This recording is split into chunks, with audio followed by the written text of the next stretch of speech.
am Amy Vetter, and welcome to the Breaking Beliefs podcast. This valuable time is for you to pause in your day and go on your own self-journey. Discover the beliefs that are holding you back from living your best life at work and at home. Learn from the guests on this show as they share their inspirational stories on how they found ways to break internal beliefs that were no longer serving them. Because if you believe you can, you will. And our podcast begins now.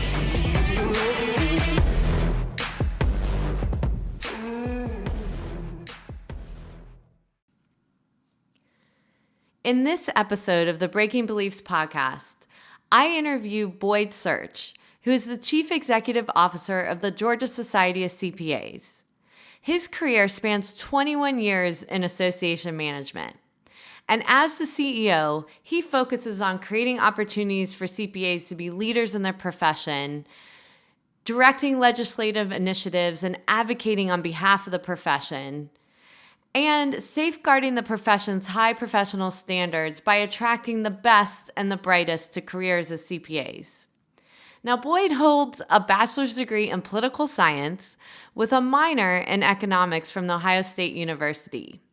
He has a wife, Kristen, and their 3 daughters. During this discussion, Boyd tells his story of his accidental journey into the association world, which I'm sure you're going to enjoy.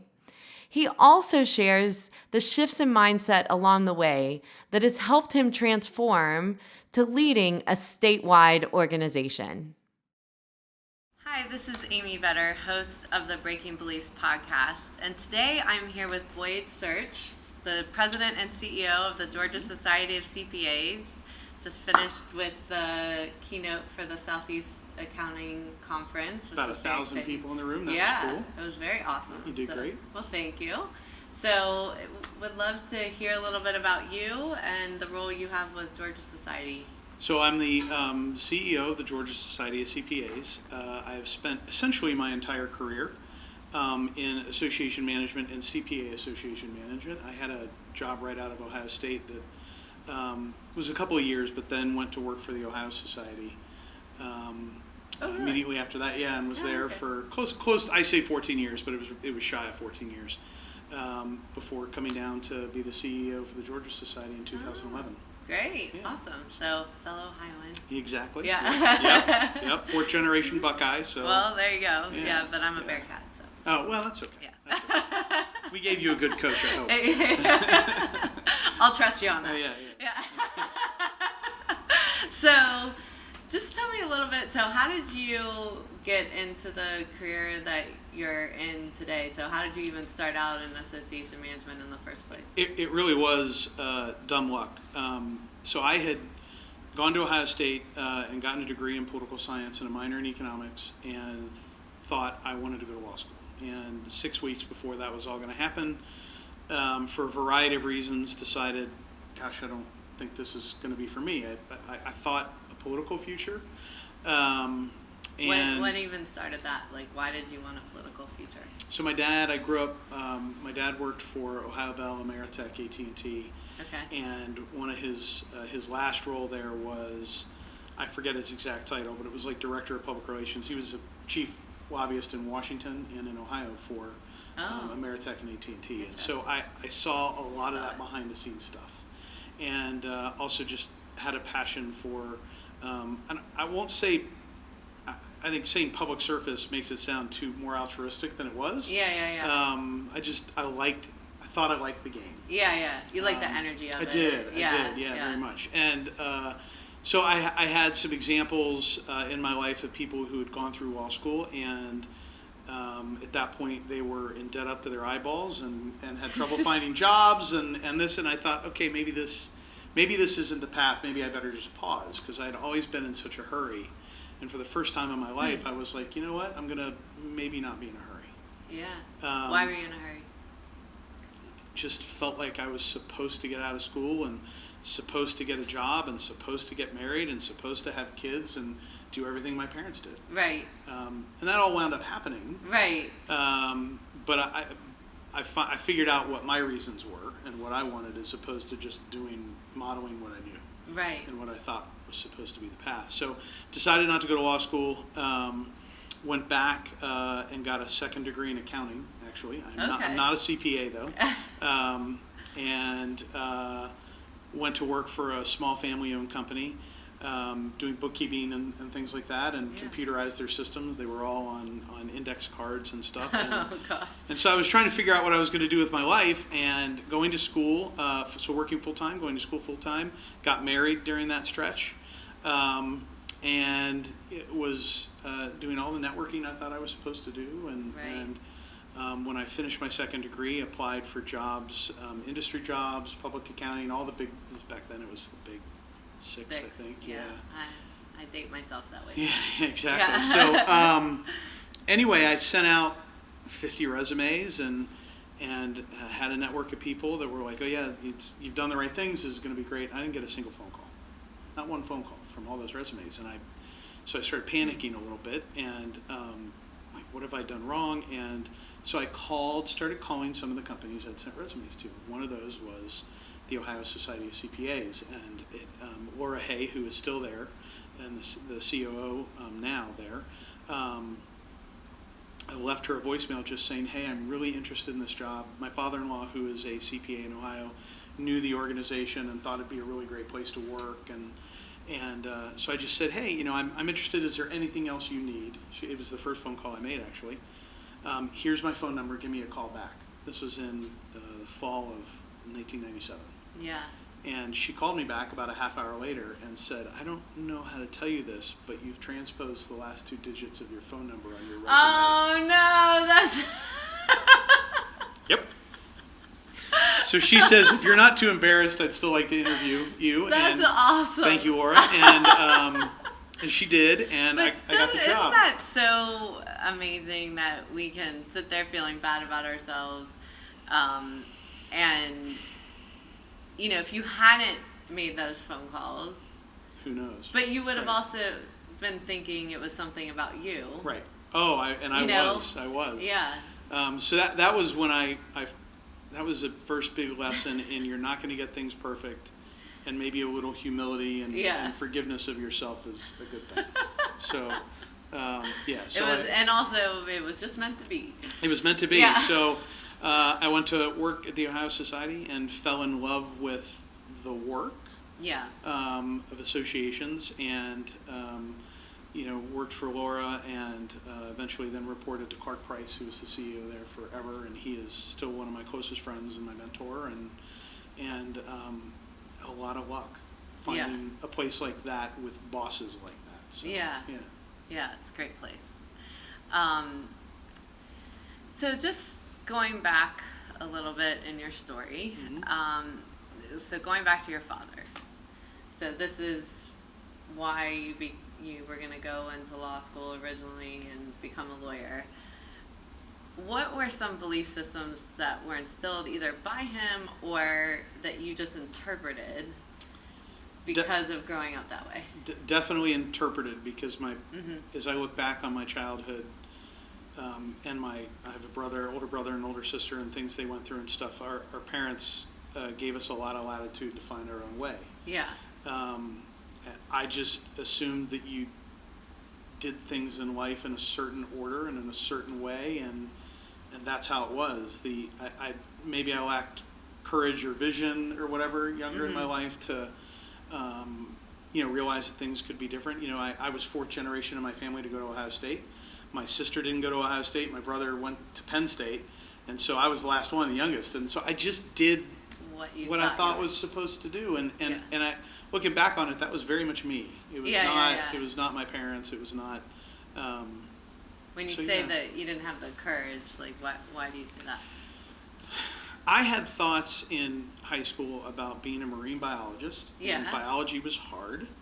And so rather than digging in and figuring out if it was a passion or not, I kind of was like, oh, that seems hard, so let's just follow a different path. So I think maybe scared of the hard work, and so I think that's somewhat a lack of courage. I had thoughts about going away to college. I wanted to apply to the University of Hawaii. I wanted to do all these things, and I just never did because I I just didn't have the gumption or whatever. I Yeah. don't know, So I applied to Georgetown and I applied to Ohio State, and of course Georgetown didn't want me, so that's fine. Yeah. It's okay. But Ohio State took me, and Yeah. so I just kept following that same path. Yeah. So when did you break that? In choosing not to go to law school. Yeah. So what gave, like, what changed internally? Certainly, well, internally, I didn't realize it at the time, but like when I graduated from Ohio State in the spring and was looking for a job, I literally paced my parents' kitchen area. I moved back home. I was engaged to my now wife, and I just literally, if I had downtime, I paced, and because I was so nervous and I was so anxious to just get everything started, and what I don't think I recognized it at the time, but looking back on it now, I gave myself the opportunity to breathe and to not be in a hurry. Like, it's okay if you don't have it all figured out, and it's. How did you make yourself okay with that? I think my wife probably. Really? Fiance at the time. Yeah. Had a lot to do with that, because she never really, I mean, we wanted to get married, we wanted to have a family and buy a house and do all these things. But she has never, ever put pressure on me for how I would go about finding my happiness or my career. And so to have this voice in your life that's just like, find you, be happy, whatever, was, I don't want to say refreshing, but it was, it was a big impact. I think it's so important just to emphasize the point of that you took a pause. Because I think so many of us don't. Yeah. Where we're feeling pressure, whether it's work pressure, family pressure, internal pressure that no one's really putting on us except us. Ourselves, that's right. That's right. But a lot of stress is created internally, and when we don't listen to that in yoga, I'll just bring that in. It's called your intuitive mind. I know that. So we more listen to this rational mind, but we've got this intuitive mind that we're kind of in a boxing match with half the time and pushing down. And when you pause and actually listen to it, you see the shifts that can happen. It's pretty insightful if you do. Yeah. You can teach yourself a lot. A lot. That's right. Yep. So you go from, you're now in management and have moved into leadership as well. What have been some lessons that you've had to change in your thought process of what you thought a leader would be, and how you've had to change in the way that you approach it? I always, as I watched other people in leadership positions, I'm like, well, it's not that hard. It's like they're making it way harder than it has to be. And so, first of all, I got that wrong. Sorry that I ever had those thoughts, because it clearly is. I'm more on an island than I ever have been before. You're in my more work alone. life. Yes. Yeah. And I crave interaction. I do, and it's weird because I am at my core. I'm more of an introvert. Yeah. That when I have the energy and the gumption, thrives in an extroverted environment. I don't know if that's strange. No, that totally makes sense. Yeah. And so I've had to adjust my own expectations about what work relationships are. Mm-hmm. And that was a big adjustment for me. So what was the change? I always, particularly in Ohio, I had had a pulse of everything that was going on. I knew things, that let's say Clark didn't know, because people were either afraid to be honest or wouldn't tell him or whatever. Right. And as I watched that happen, I just always sort of had an underlying feel for what was going on that I thought would always be there. And when you get the CEO title, whether your organization is 50 people, 100 people, or 25 people, which is what ours is, you don't necessarily have all that, because people aren't as open and honest. Right. I don't think. Even if you try and cultivate an environment and a culture, people just have an inherent fear. Yeah. Am I making sense? And so I've had to adjust, because I think you have to, as a leader, you have to be much more deliberate about cultivating an environment and a culture where they can help people get over that idea that the title somehow creates a barrier. So how do you do that? Honestly, what I think I'm doing is being open and honest about my own issues and my own mistakes. And so I think if I am candid about where I'm failing, or the path that I'm on and the things that I'm trying to do better or different, I hope that raises the permission index of the people that are around me to do the same thing, because it's in those moments where we better ourselves, and whether it's a better father, better husband, better boss, better coworker, whatever, it's, I think showing those frailties is important. So. Yeah. So can you give an example of one that you had to... Where I've had to... Yeah, where you've had to talk to your staff about your own... Wow. Let's see, one that I'll put on video. No. Yeah. I have struggled particularly in my 40s with energy. So, when you're younger, you think, I'm never going to not feel this good. Right. I'm always going to be a powder keg of energy. Yeah. Like, it's never, like, the people that say they're tired and run out of energy, you're like, what are they talking Yeah. about? That's not going to be me. And then, you turn 40, or, you gain some weight, or things happen in your life and you don't have the energy you once had. And with my schedule, which is not a burden at all, but and I think we're going to talk a little bit later where this kind of comes into play, but I am a creature of habit and used to routine. Yes. And my schedule does not allow for that routine at all. And that drains you. That drains me. And so there are days where I just can't give it what I should be giving it. And that's a big one for me, and it still is. That's a battle I'm still fighting. So what was the response when you talked about this? I don't know. Yeah. I mean, just looking around the room, people going, no, actually, I had employees, people that I consider friends and care about, come up to me and talk to me about how they've had those issues too. People that are into certain things that have helped them, whether it's a product or whatever. So there was some open conversation about it and possible solutions to my problem. But, well, and I think it's an important thing to bring those things up, because as what happens in leadership is a lot of times the lines of communication start shutting because people are afraid, like you said, to speak up. But then you also have to create that culture so that if other people are saying, well, I do have like a lot of energy in the morning and that's when I like to work out, how do I work my schedule around that without feeling their job's going to be at risk? So having those conversations is important twofold, where you're opening up for everyone to kind of talk about how you shift that. Clark once said to me, I don't know if he said it to me or the staff, but he said it a few times, work gets in the way of life and life gets in the way of work.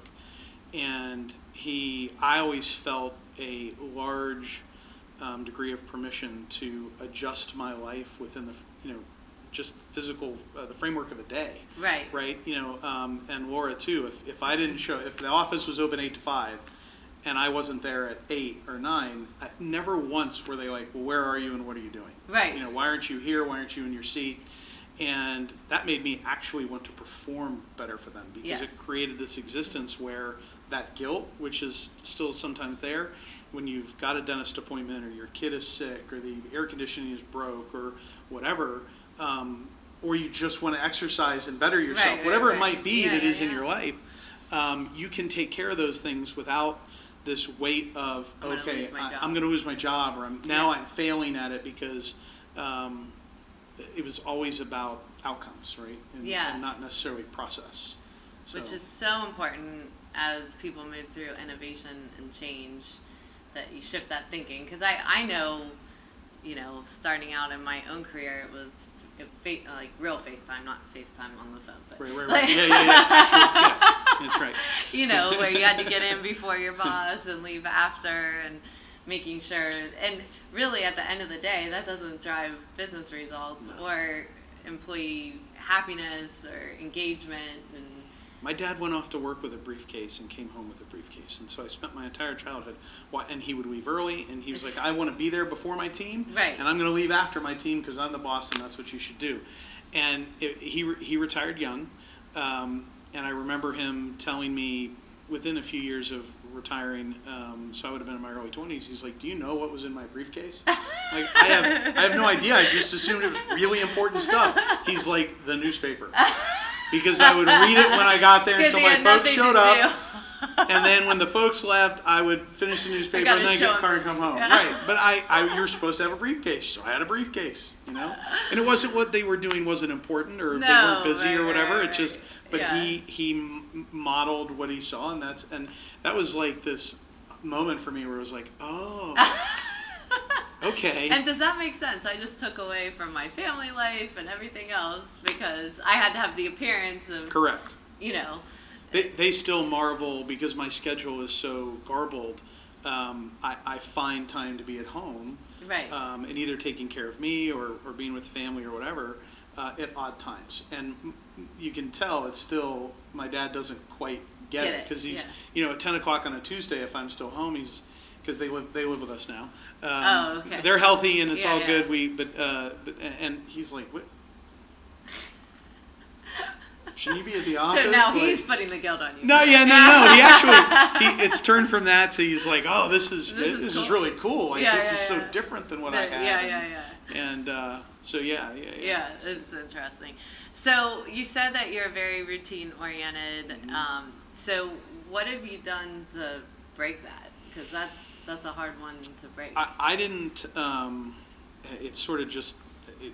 The you. job broke me. And that's it didn't break me, but it changed me. Because, I travel around Georgia a lot. Mm-hmm.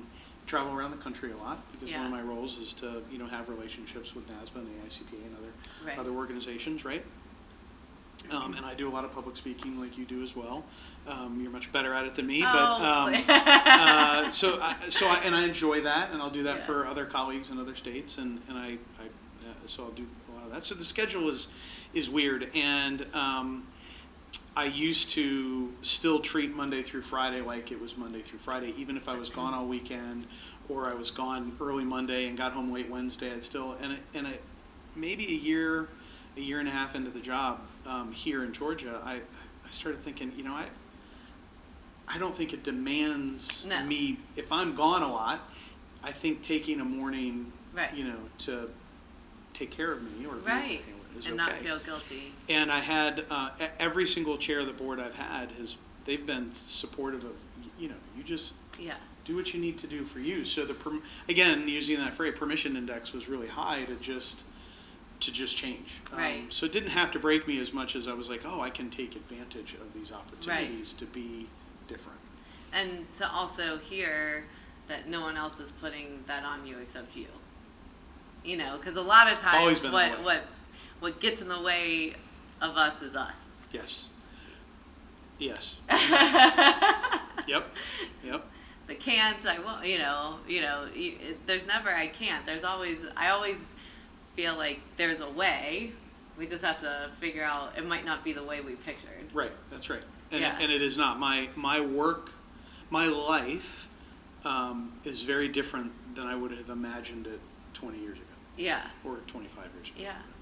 Well, and which is so important for people to hear about, because when you see someone like you running an organization of this size, you have impressions of like, oh, they must have it, like this very certain way of being and so You've forth. got it all together. And it's important that everyone sees that we're all human, right? And we all have our own needs of making sure our lives are fulfilled so that we're not sorry later that we missed something. Yep.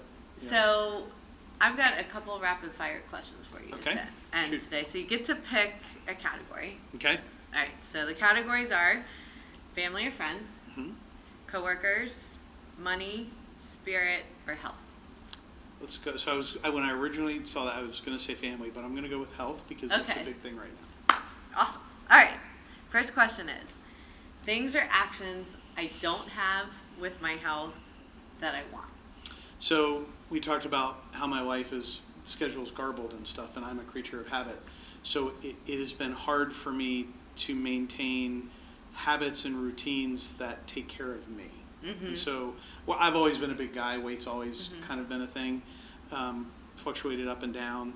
But I don't have those habits around my health and taking care of my body, because that's one thing I haven't been able to achieve yet is finding how I live in this existence and do those things necessary. How do you bring it in? It's an excuse, but it is definitely a mental block. Well, I have to tell you, so I never can carry on my suitcase because I travel so much, and I'm trying to make sure I maintain. So I'm bringing all my energy drinks, I bring my protein drinks, my snacks, just so I can control the day a little more. Else you just grab whatever. But everyone always makes fun of me because the beginning of the week my suitcase is really heavy.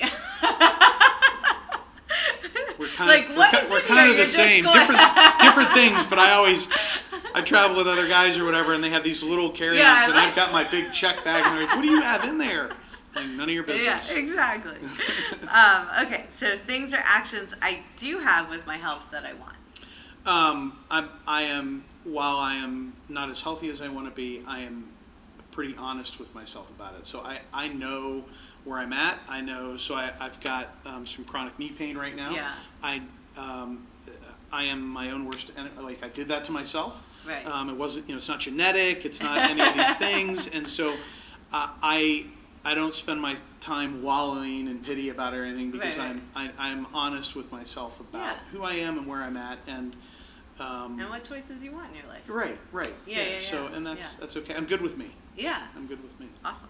All right. Things or actions I don't have that I don't want as far as my health. I don't have that I don't want. So I think if you asked my friends and family, they would definitely say I'll say a drinker. Okay. That I like to drink, and I do, but I really don't drink that much. Yeah. We go out for dinner with friends, and I'll have some wine and some beers and enjoy it, or maybe a round of golf on the weekend with friends, and I'll have some beers or whatever. But outside of that, I don't drink nearly as much. But I think people in my life would tell you, no, he drinks. Yeah, he's a drinker. I don't mean an alcoholic or anything. I just mean a drinker. But I don't drink that much, and I don't really. If I don't have a drink, I don't miss it. You don't care. It's not a big deal. So I'm glad food is my addiction. Yeah. So things I do have that I don't want. Things that I do have that I don't want. The food. Yes. Side. Oh, yes. Yeah. And it is. What do you like? What things about?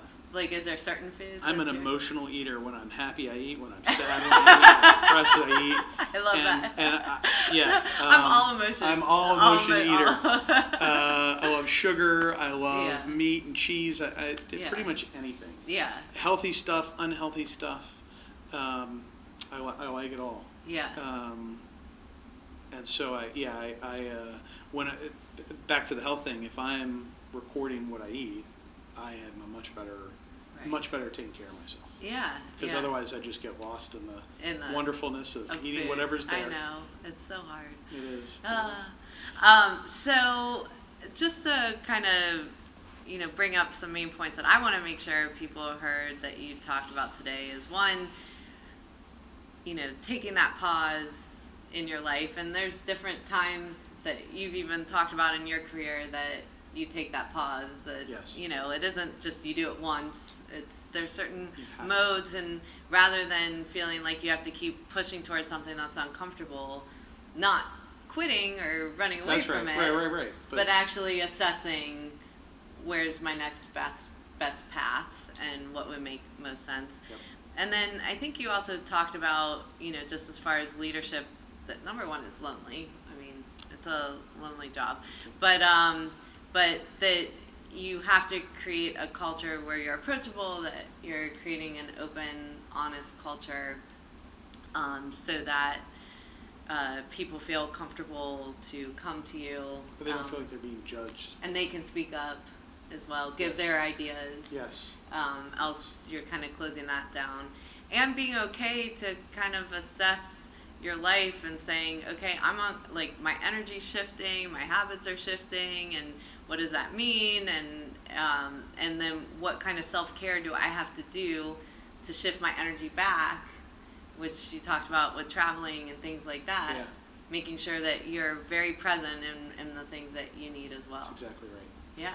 And I guess I would close it with forgive yourself.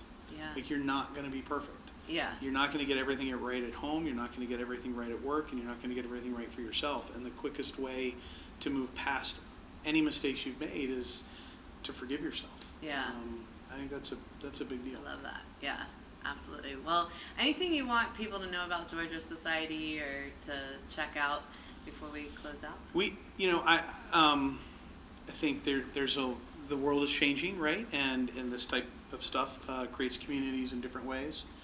And so there is a lot of angst and anxiety within the association world about how we survive or thrive within that. And I would encourage people, whether it's the Georgia Society of CPAs, the Ohio Society of CPAs, or any other association, is don't give up on that idea of community in old school ways, and be a part of the solution moving forward for how your association can best serve you. One of the things I sort of lament about what I've seen happen within the profession is there's still a strong commitment to the association. It hasn't necessarily passed down, and so this is me actually looking for support. Right. How do we as associations continue to attract younger and younger people and do things in newer and better ways that will help us thrive in the future? Yeah, so make it collaborative. Yeah, so this is more an ask for help. Give me a call if you got ideas. Awesome. So, yeah. Well, thank you so much for joining me today. I appreciate it. All right. I really enjoyed this discussion with Boyd. And I wanted to take a moment in our mindful moments of this podcast as we conclude to reflect on some of the things that Boyd talked about. And first off, I just love his story about transposing the phone number on his resume and feeling like nobody was getting back to him. I think this is a lesson in life, and it's just such a simple lesson of things we just make assumptions on, that we might start feeling bad about ourselves and coming up with all these reasons on why something's going wrong, and it's actually not the reality until we go seek the reality and ask the questions and get the feedback. So this is a little story in life, but it actually spans so much bigger for us, just understanding the bigger picture of our lives and what it is that we bring into an experience versus other people's perception of the same thing. And the other thing that he talked about was how he made assumptions of how he was going to go about his life by watching others or what others had done. And so he just automatically started following in their footsteps.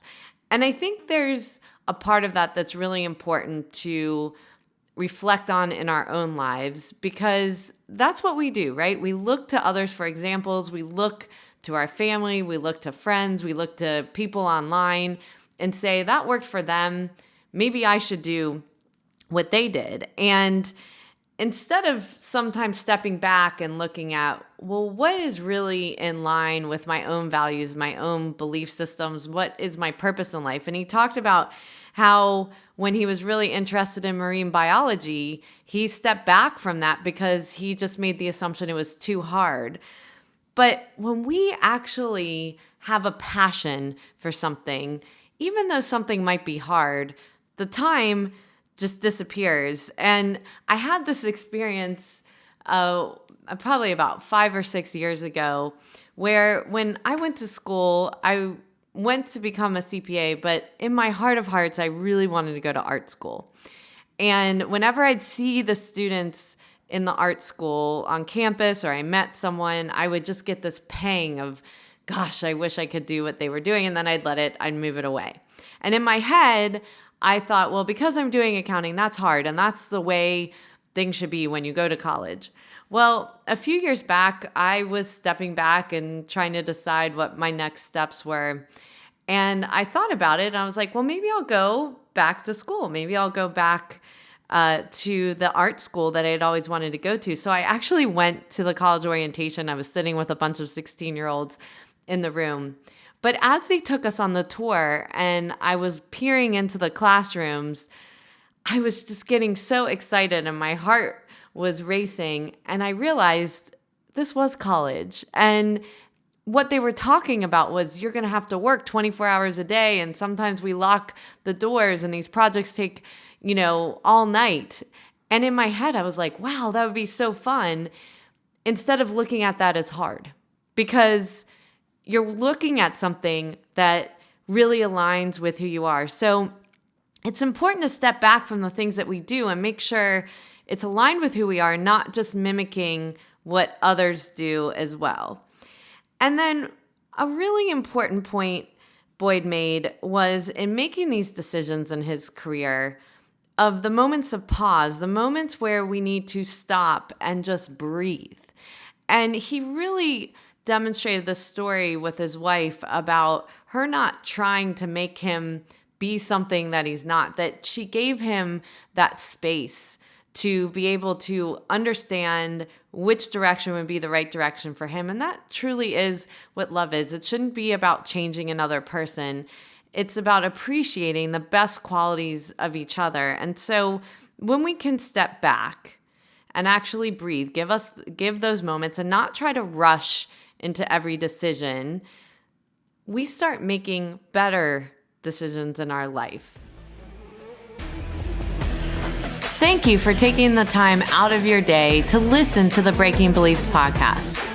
I hope you will take a moment to pause before entering back into your day to reflect on this podcast and note 1 to 2 actions you are inspired to do from today's conversation that you could incorporate into your life.